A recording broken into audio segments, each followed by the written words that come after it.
अस्सलाम वालेकुम, this is Geo politics with Anila Shahzad.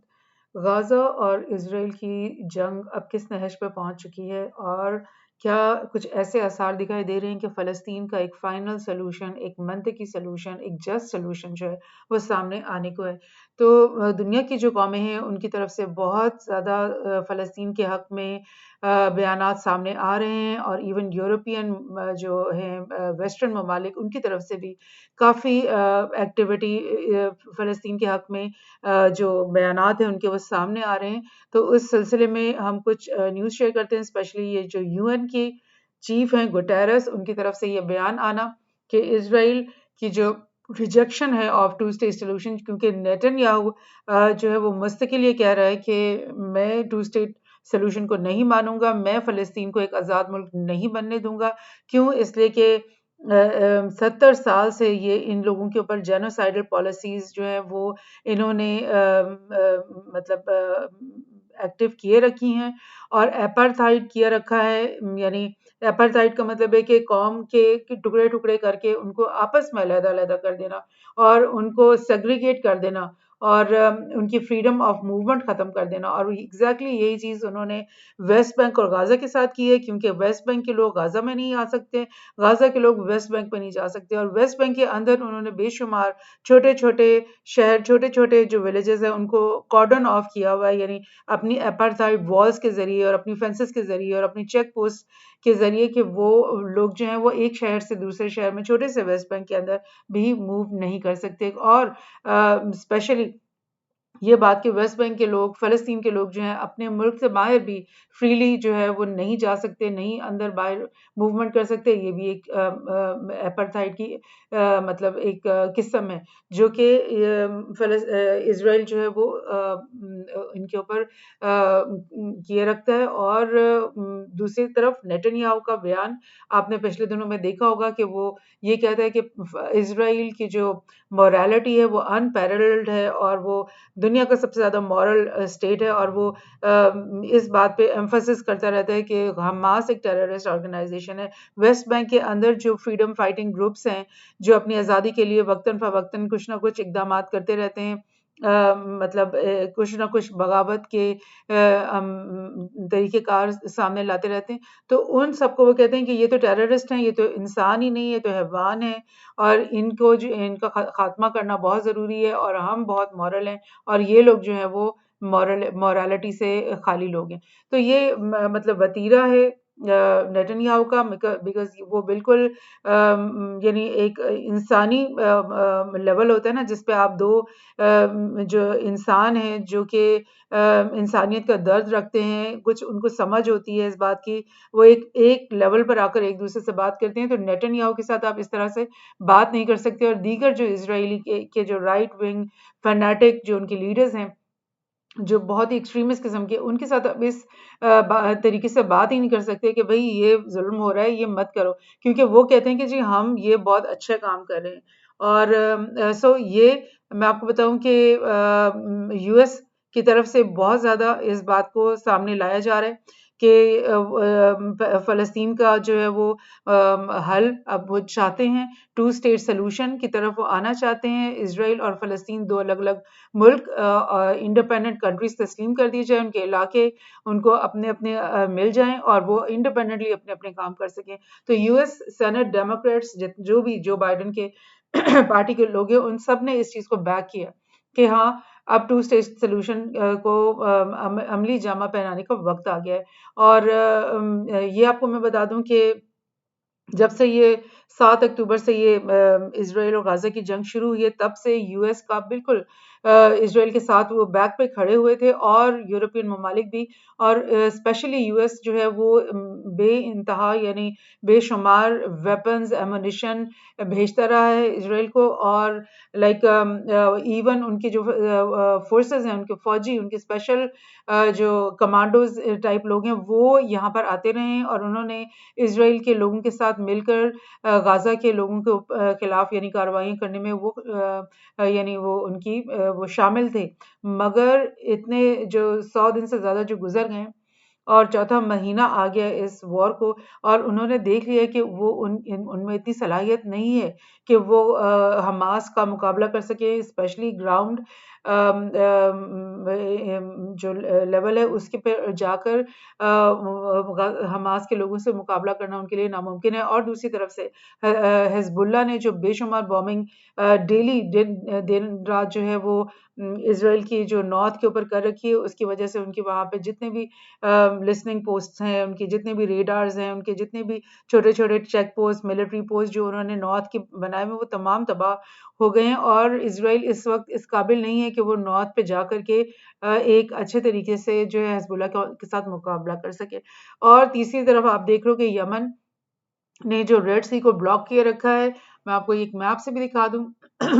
कि जितने भी वर्ल्ड का ट्रेड है वो यहाँ पे अरेबियन गल्फ से अगर आ रहा है, बिलफर्ज यहाँ से तेल निकल के आ रहा है शिप्स में, कंटेनर्स में भर के, और इस तेल ने अगर यूरोप के दीगर ममालिक के पास जाना है, इवन लंदन तक जाना है, तो इन तमाम की ये जो सप्लाई है इसका पूरा रूट लंदन तक अगर आप ले तो ये 6,400 नॉटिकल माइल यानी 12,000 किलोमीटर है, जो कि 14 दिन में ये सफ़र मुकम्मल हुआ करता था। और अगर ये यमन ने यहाँ पर आकर के ये रास्ते को ब्लॉक कर दिया है, तो अब बहुत सारी शिप्स ऐसी हैं जिनको ये लंबा रूट लेना पड़ा है, क्योंकि वो इतना रिस्क नहीं ले सकते कि उनकी जो करोड़ों रुपए की शिप्स है और उस पे लदा हुआ करोड़ों रुपए का जो डॉलर्स का जो ऑयल है वो ज़ाया हो जाए या उसको आग लग जाए। तो वो उस चीज़ से बचने के लिए वो इस बहुत ही लंबे रूट को अगर वो अपना रहे हैं और काफ़ी शिप्स जो हैं वो इस लंबे रूट से चल के आ रही हैं, तो आप देखें कि ये 11,000 नॉटिकल माइल्स यानी 20,000, कहाँ 12,000 किलोमीटर्स और कहाँ 21,000 किलोमीटर्स, और कहाँ 14 दिन में ये काम हो जाना और कहाँ 24 दिन में ये काम हो जाना। सो इस वजह से ग्लोबल इकोनॉमी, जिसका मैं आपको बताती रही हूँ कि 2008 से ही ग्लोबल इकोनॉमी जो है वो क्राइसिस का शिकार है, ग्लोबल ग्रोथ जो है वो डाउनफॉल का शिकार है। तमाम दुनिया की जो ममालिक है उनमें फूड इन्फ्लेशन हो रही है, बाकी दीगर जो कमोडिटीज़ है उनकी इन्फ्लेशन हो रही है। तो इस पूरी सिचुएशन में, जबकि बीच में कोविड भी आ गया, बीच में यूक्रेन की वॉर भी आ गई, तो इस वक़्त ये गज़ा की वॉर की वजह से ये जो यमन ने जो ये हरकत की है कि वो इस रूट को ब्लॉक करके बैठ गया है, तो फिर मतलब ये पूरा आप समझ लो कि उनके जो ऑयल यहाँ से चल कर के आएगा या जो और कमोडिटीज़ यहाँ से चल कर के आएँगी, उनकी कीमत एकदम से डबल हो जाएगी। और ये जो डबल होगी तो उसकी वजह से आप सोच सकते हो कि ग्लोबल इकोनॉमी जो है वो उसकी रिसेशन भी डबल हो जाएगी। तो एक यूक्रेन वॉर थी जिसकी वजह से कहा जा रहा था कि ग्लोबल इकोनॉमी जो है दोबारा क्राइसिस का शिकार हो रही है, और ये यमन की ये जो हरकत है इससे तो बिल्कुल डेफिनेट हो रहा है कि पूरी वर्ल्ड की इकोनॉमी प्रोडक्ट्स जो यहाँ से चाइना से भी चल करके आते हैं और ये स्विस कनाल से गुजरते हैं, वो सब के सब ब्लॉकेज का शिकार हो जाएंगे। तो फिर क्या होगा? सो ये तमाम चीज़ें जो इन 4 महीने में मतलब इन्होंने एक्सपीरियंस की हैं यूएस ने और यूरोपियन ममालिक ने, उनको समझ में आ गया है कि हम गज़ा वाली जो वॉर है वो इज़राइल के लिए हम नहीं जीत सकेंगे, और हम जैसे यूक्रेन में हमें पसपाई हुई है, वहाँ पर नाकामी हुई है, वहाँ इस बिल्कुल वैसी ही तरह जो है इधर भी नाकामी हमें मिलेगी। क्यों? इसलिए कि सऊदी अरब ने उनका साथ देने से इनकार कर दिया, इजिप्ट, जॉर्डन ने उनका साथ देने से इनकार कर दिया, और उन्होंने अपना नैरेटिव बिल्कुल ईरानियन नैरेटिव के साथ मिला लिया, जोड़ लिया है। बिकॉज़ अभी बिल्कुल रिसेंटली ही चाइना ने सऊदी अरब और ईरान की जो दोस्ती कराई है, उसके बाद उन्होंने अपना ये नैरेटिव भी जोड़ दिया है, और उन दोनों का यही बयान है कि हम फ़लस्तीन का जो है परमानेंट हल और एक मंतकी और एक जस्ट सॉल्यूशन जो है अब चाहते हैं। ये बात सऊदी अरब की तरफ से भी सामने आ रही है बार-बार, इजिप्ट की तरफ से, हर मुस्लिम कंट्री की तरफ से जिसका वहाँ पे कोई भी रोल है, उनकी तरफ से ये बातें सामने आ रही हैं। इसी तरह मैं आपको बताऊँ, ब्रिटेन ने भी नेतन्याहू से कहा कि आप इस सॉल्यूशन की तरफ अब आ जाओ और फ़लस्तीन को एक स्टेटहुड दे दो, और उनको जितना भी उनका लैंड है वो उनके हवाले करो, और उनके लैंड में से निकलो और अपना मुल्क चलाओ जैसे तुमने चलाना है। तो लेकिन नेतन्याहू ने इस बात के ऊपर भी बिल्कुल इनकार कर दिया, जिसके ऊपर ये सुनाक का अभी बयान आया है तकरीबन 2-3 दिन पहले, कि उसने बोला है कि मैं बहुत डिसअपॉइंट हुआ हूँ इस बात से कि नेतन्याहू ने जो फ़लस्तीनियन की जो स्टेटहुड है उसकी प्रपोज़ल को उसने जैसे रिजेक्ट किया है, तो इस पे मुझे बहुत अफ़सोस हुआ है। लेकिन मैं आपको ये भी याद दिला दूँ कि ब्रिटेन की तो वो मुल्क है जिसने 100 साल पहले जो बेलफोर्ड एग्रीमेंट जो है वो साइन की थी, और उसने वर्ल्ड ज़ायनिस्ट ऑर्गेनाइजेशन से ये वादा किया था कि हम तुम्हें फ़लस्तीन के अंदर एक मुल्क बना करके देंगे। तो यानी कि अरब जो लैंड है, अरब जो रीजन है, उसके दिल के अंदर एक नासूर, एक कैंसर को इम्प्लांट करने वाला जो मुल्क है, जो एजेंसी है, वो ब्रिटेन खुद ही है। और ब्रिटेन ने 1-2 साल पहले उस बेलफोर्ड डिक्लेरेशन की सेंटिनरी भी मनाई थी, यानी 100 साला तकरीबात मनाई थी, यानी बड़े फख्र का इजहार किया था। लेकिन अब ये जो सारा सिनेरियो सामने आया, जिसमें पूरा जो अरब वर्ल्ड है, ऐसा लगता है कि वो यक जुबान हो गया है इस बात पे कि हम जो है पीछे भी नहीं हटेंगे, और हम जो है गाजा की वॉर को एक्सटेंड भी होने देंगे, और इसके स्पिल आउट का भी हम इफेक्ट पॉसिबिलिटी हम सामने आ सकती है, और हम बिल्कुल इस बात के बगैर पीछे नहीं हटेंगे कि फ़लस्तीन को आज़ादी मिले। सो ये चीज़ें जो है वो लेकर आ रही हैं इस तरह के पॉइंट ऑफ व्यू को। उन लोगों का स्टैंस आपको बदलते हुए दिख रहा है जो कि 100 साल से इस स्टैंस के ऊपर जमे हुए हैं, और यूएस जो कि यानी 1947 से आप समझ लो, दूसरी जंग अजीम के बाद से यूएस वो मुल्क है जिसने इसराइल को जो है वो हमेशा ये कहा है कि ये हमारी फॉरेन पॉलिसी का कलीदी जो है हिस्सा है, और हमारी डिप्लोमेसी का कलीदी हिस्सा है, और हम इसराइल को कभी भी नहीं छोड़ सकते। हम इसराइल का साथ नहीं छोड़ सकते, उसको सपोर्ट करना नहीं छोड़ सकते, और उनकी पूरी फॉरेन पॉलिसी का एक महवर जो है वो इसराइल के इर्द गिर्द घूमता रहा है, जिसके लिए उन्होंने दुनिया भर के ममालिक की से मतलब यानी उनकी नफरत को भी बर्दाश्त किया, लेकिन उन्होंने इसराइल का साथ कभी नहीं छोड़ा। लेकिन अब ऐसा क्या हो गया कि अचानक वो सब इस बात पर आ गए कि हाँ, अब इसको हल करो मसले को। सो ये चीजें हो रही हैं इधर। अच्छा, इसके अलावा भी बहुत सारे ममालिक हैं। मैं आपको डॉन का आपको मैं ये एक बता रही हूँ कि आज travels back two state solutions at UN security council के, ये यूएन सिक्योरिटी काउंसिल में जो अभी बिल्कुल हालिया अभी इजलास हो रहा है, जिसमें फ़लस्तीन और गज़ा का जो चीज़ है उसको डिस्कस किया जा रहा है, जिसमें गुटेरेस ने ये बात की जो मैंने आपसे शेयर की थी। तो इसमें वो ये एक बड़ी मतलब अच्छी बात ये सामने लेकर आ रहे हैं कि वो जो मुल्क आपस में आर्च एनिमीज़ थे, यानी पाकिस्तान और इंडिया को ले लें, लेकिन उनका इस वक़्त जो है गज़ा और फ़लस्तीन के लिए एक ही बयान सामने आ रहा है कि जेनोसाइड को ख़त्म करो, बॉम्बिंग को ख़त्म करो, सीज़ फायर को को लागू करो, और स्टेटहुड पैलेस्टाइन को दे दो। इसी तरह यूएस और चाइना, जो कि दोनों आपस के बहुत शदीद राइवल हैं, वो भी दोनों यही बात कह रहे हैं। इसी तरह रशिया और यूएस जो कि दुश्मन है, रहे हैं, अभी भी हैं, वो भी इस बात पे आ रहे हैं, यानी एक चीज के ऊपर मुत्तफिक हो रहे हैं। और उसकी वजह क्या है, जो आपको मैंने ये बैकग्राउंड समझाया, उसी की वजह से। एक और न्यूज हम शेयर करते हैं कि इसराइल, ये मैं आपको इसराइल का थोड़ा-सा बैकग्राउंड बताना चाह रही हूँ कि इसराइल का क्या इस पूरे मामले में रहा है, इरादा क्या रहा है या ख्वाहिश क्या रही है, और उनका स्टैंस क्या रहा है, कि जब ये वॉर शुरू हुई थी गाज़ा और इसराइल के बीच में, और गज़ा के ऊपर बेशुमार बॉम्बिंग दिन-रात वो कर रहे थे, उस वक़्त उन्होंने ये प्रपोज़ल सामने लाया कि गज़ा को खाली कर दिया जाए, और ये तमाम जो 22 लाख लोग हैं, 23 लाख लोग हैं, ये जो है वो इजिप्ट के सनाई डेजर्ट में एंटर हो जाएं, और वहां पर इनको एक टेंट सिटी बना के दे दिया जाए, जहां पर वो मतलब जिंदगी गुजारें, और हम जब गजा को बिल्कुल साफ सुथरा कर देंगे, तो फिर हम इनको वापस आने देंगे एक एक करके। सो उस वक़्त इजिप्ट ने बिल्कुल सख्ती से इस बात को रद्द कर दिया था। जॉर्डन ने इस बात को रद्द कर दिया कि हम कोई जो है गज़ा या वेस्ट बैंक से लोगों को अपने मुल्क में आने देंगे। इसी तरह से दीगर ममालिक भी जो है वो उन्होंने साफ इनकार कर दिया। उन्होंने बोला कि हम इस तरह के प्रपोज़ल को नहीं मानते, क्योंकि हमें पता है कि पहले भी जब 1947 में जब इन्होंने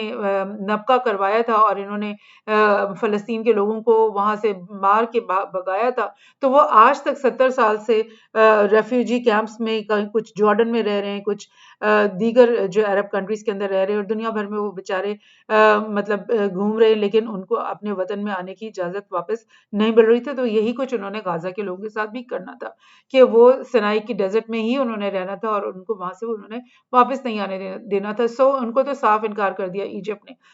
और इवन जॉर्डन ने। और उसके बाद ये देखें कि वो कॉन्गो से बात कर रहे हैं। अब आप खुद सोचो कि कॉन्गो जो है वो अफ्रीका के हार्ट में, एक सेंटर में एक कंट्री है, जिसके अंदर खुद की सिविल वॉर जो है वो हमेशा से चली आ रही है, और वहां पे कोई पीस नहीं है, वहां पर एक मतलब इनस्टेबल इनसिक्योर सा वो कंट्री है। तो उसके प्रेसिडेंट से जाकर के इजरायली लोग बात कर रहे हैं कि तुम अपने मुल्क में, यानी 400 किलोमीटर दूर जो है गाजा के लोगों को यानी आने दो, माइग्रेट करके आने दो। तो मतलब इतनी मज़ाहिका ख़ेज़ बात कि गाज़ा के लोग आखिर अपने वतन को छोड़ करके क्यों निकलेंगे, जिस वतन के लिए उन्होंने 70 साल से कुर्बानियाँ दी हैं, अपनी जानें दी हैं, अपना खून दिया है, अपने जवान बच्चे दिए हैं, और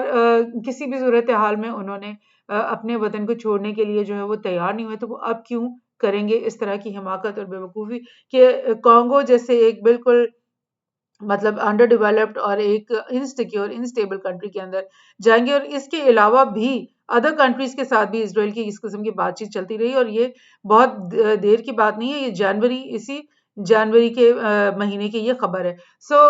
इसराइल को, वही मैंने आपसे कहा कि उनकी जो सोच समझ का लेवल है, जो उनकी सोच का एक वतीरा है, वो बिल्कुल एक लाइक डिफरेंट है। जैसे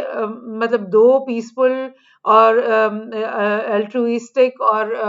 यानी कि नॉर्मल एवरेज इंसान जो हैं, वो आपस में बात करते हैं और वो समझते हैं कि किसी के ऊपर जुल्म हो रहा है, किसी के साथ ज्यादती हो रही है, वो इस चीज को रिकॉग्नाइज करते हैं। तो इसराइल का वो वाला हाल ही नहीं है। वो बिल्कुल ही किसी और दुनिया में अपने आप को रखते हैं और किसी और ही नहज पर वो सोचते हैं, जो कि बिल्कुल गैर इंसानी होती है।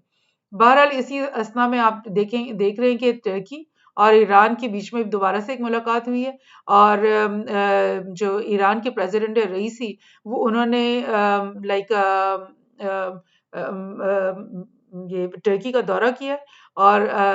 तैयब अर्दगान से उन्होंने मुलाकात की है, और उन्होंने अपने एक दूसरे ने को उन्होंने ये चीज़ बोली है कि हम इस गैर इंसानी इनह्यूमेन अटैक ऑन गाजा, इसको की हम मजम्मत करते हैं और हम इसको ख़त्म करवाएंगे, और हम इसका एक मंतकी हल निकाले बगैर नहीं रहेंगे। काफ़ी बातें उन्होंने आपस में की हैं। और मैं आपको बताऊं कि बड़ा इंटरेस्टिंग जो बात उन्होंने की, वो ये थी कि उन्होंने रईसी ने ये कहा कि जो है दुनिया के जो ममालिक से उसने ये अपील की है अर्दोगान के साथ खड़े होके, कि और स्पेशली मुस्लिम कंट्री से उसने अपील की है कि जितनी भी जो तिजारत तुम लोग उधर इसराइल के साथ करते हो उसको कट ऑफ कर दो, और यानी कि जो वाइटल आर्टरीज हैं जो इसराइल को गुड्स और मतलब सप्लाईज पहुंचाने वाली, उनको तुम लोग खत्म कर दो, और उसके साथ ट्रेड खत्म कर दो। तो फिर देखोगे किस तरह से वो अपने घुटनों पे आता है। तो देखिए इस पैगाम का को कितना ज्यादा माना जाता है मुस्लिम कंट्रीज में, स्पेशली अरब कंट्रीज के लिए। तो ये बहुत जरूरी है कि वो इस बात के ऊपर आ जाएं। तो लेकिन आप ये देखें खुशाइन बात कि इस टर्की और ईरान का दोस्ती होना, जो कि पहले भी उनकी थी, बहुत गहरी दोस्ती है, लेकिन इसका बरमला इजहार होना, इनको किसी बात का खौफ ना होना कि यूएस उनके खिलाफ कुछ करेगा कार्रवाई, या इसराइल करेगा, या मतलब जिस तरह पहले हम देखा करते थे कि जब यूएस की वाकई एक पावर थी, तो उस वक्त मुल्क जो है वो डरते थे इस तरह की खुलेआम बात करते हुए और एक दूसरे के साथ यकजहती का इजहार करते हुए। लेकिन अब ये ऐसा हो रहा है। और एक और बात मैं आपको जाते-जाते बता दूँ कि कल के दिन, फ्राइडे के दिन जो है वो इंटरनेशनल कोर्ट ऑफ जस्टिस जो है, जिसके अंदर साउथ अफ्रीका ने अपना केस डाला हुआ था कि जो इसराइल है वो गाज़ा को जेनोसाइड कर रहा है, वो केस के ऊपर हियरिंग जो है वो कल होगी, फ्राइडे के दिन। लेकिन अमूमी तौर पे ये कहा जा रहा था कि आईसीजे जो है वो क्योंकि प्रो वेस्टर्न है, यानी यूएन के तमाम ही जो इदारे हैं वो वेस्ट के हक में हमेशा कार्रवाइयाँ करते हैं, अपने इक़दामात करते हैं। तो अगर कोई मुकदमा वेस्ट के किसी दुश्मन मुल्क का होता है तो वो तो उसको फ़ौरन-फ़ौरन सज़ा देते हैं, लेकिन जब उनके अपने दोस्त ममालिक का होता है तो फिर वो उस तरह के मुकदमे बहुत तवालत, बहुत डिलेज़ का शिकार होते हैं। तो कल जो एक हियरिंग का एक रिज़ल्ट आना है, जो उन्होंने world court will decide whether to order emergency measures relating to Israel's military action in Gaza, यानी कि वो क्या करने लगे वो इस बात के ऊपर लाइक फैसला नहीं कर रहे कि आईसीजे ये नहीं फैसला कर रही है कि whether Israel is committing genocide और नॉट, यानी इस बात को का कल वो जवाब नहीं देंगे, बल्कि वो सिर्फ ये कहेंगे कि क्या आया हम कोई इमरजेंसी सिचुएशन या मेजर्स लागू करें इज़राइल के ऊपर कि वो ये एक्शन जो है वो नहीं कर सकता, कहीं पे रिस्ट्रेन उसके ऊपर लगाएं, कोई उसके ऊपर मतलब कदगन लगाएं, ये सिर्फ कल वो बताएंगे। और लेकिन जो कि क्या वो जेनोसाइड कर रहा है, इतना मुश्किल सवाल का जवाब वो आईसीजे अभी फौरन नहीं दे सकता गालिबन, और उनको नहीं नजर आ रहा और उनको नहीं समझ में आ रहा कि वाकई यहाँ पे जेनोसाइड हो भी रहा है या नहीं। उसके लिए इनको मजीद बहुत ज्यादा सबूत की अभी जरूरत है। सो ये सब कुछ चल रहा है। अब देखते हैं कि ये जैसे मैंने आपसे कहा कि क्या फलस्तीन का टू स्टेट सोल्यूशन, यानी एक मंतकी और एक हल जो है, पीसफुल जस्ट हल जो है वो निकलने को सामने आ रहा है या नहीं। अरब कंट्रीज और तमाम दीगर मुस्लिम कंट्रीज की तरफ से जो प्रेशर है वो बिल्कुल साफ दिखाई दे रहा है, और इस प्रेशर का सबूत ये है कि यूएस और ब्रिटेन जैसे दो ममालिक जो कि समझते थे कि इसराइल जो है वो उनकी फॉरेन पॉलिसी का बिल्कुल सेंट्रल पीस है, और हमेशा बहुत मतलब बेजा हद तक जाकर के वो इसराइल की हमेशा सपोर्ट करते रहे। तो क्या वो आज जो कि बैकफुट हो रहे हैं, तो क्या वाकई उनके ऊपर प्रेशर है, और क्या वाकई इसराइल को वो अब मजबूर करेंगे इस तरह के इकदाम पर। चलें आगे हम कुछ दिनों में देखेंगे। Thank you.